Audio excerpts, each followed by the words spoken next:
راجو ایک سیدھا سادہ آدمی تھا جو ایک چھوٹے سے گاؤں میں اپنی بیوی سیتا کے ساتھ رہتا تھا۔ وہ محنتی تھا، دن بھر کھیتوں میں کام کرتا اور شام کو تھکا ہوا گھر لوٹتا، لیکن اس کی ساری محنت کے باوجود پیسوں کی تنگی ہمیشہ ان کے گھر کا مسئلہ بنی رہتی۔ سیتا، راجو کی بیوی، ایک فکر مند عورت تھی۔ وہ ہمیشہ اس بات پر پریشان رہتی تھی کہ کب پیسے ختم ہو جائیں گے۔ ہر دن ان کے درمیان پیسے کو لے کر جھگڑا ہوتا۔ راجو، تمہیں زیادہ پیسے کمانے کی فکر کرنی چاہیے، ہم کب تک اسی تنگی میں جئیں گے؟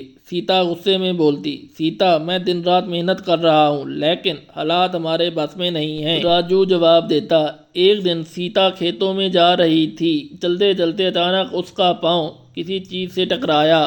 اس نے نیچے دیکھا تو وہاں ایک پتھر راستے میں پڑا تھا۔ سیتا نے سوچا کہ کوئی اس پتھر سے گر جائے گا۔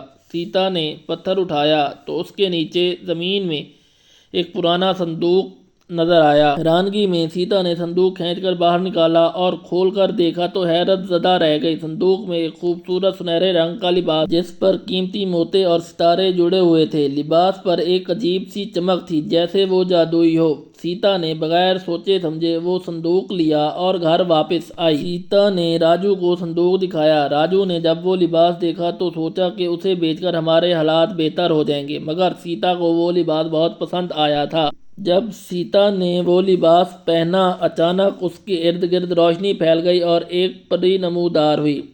پری کی آنکھوں میں محبت اور ہمدردی کی چمک تھی۔ راجو اور سیتا پری کو دیکھ کر حیران ہو گئے۔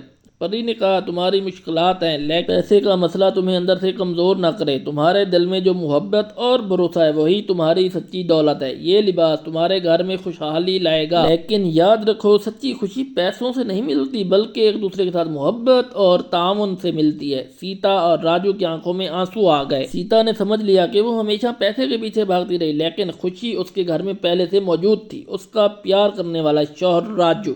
سیتا نے راجو سے معافی مانگی۔ مجھے معاف کر دو، میں نے پیسوں کی فکر میں محنت اور محبت کو نظر انداز کیا۔ ہمیں مل کر خوشی سے جینا چاہیے، چاہے ہمارے کتنے ہی پیسے کیوں نہ ہوں۔ اس دن سے ان کی زندگی میں سکون آ گیا۔ جادوئی لباس واقعی ان کی زندگی میں خوشحالی لایا، لیکن سچی خوشی ان کے دلوں میں محبت اور اعتماد کے ذریعے آئی، اور یوں سیتا اور راجو نے اپنے گاؤں میں سکون سے محبت اور خوشحالی کے ساتھ زندگی گزارنا شروع کر دی۔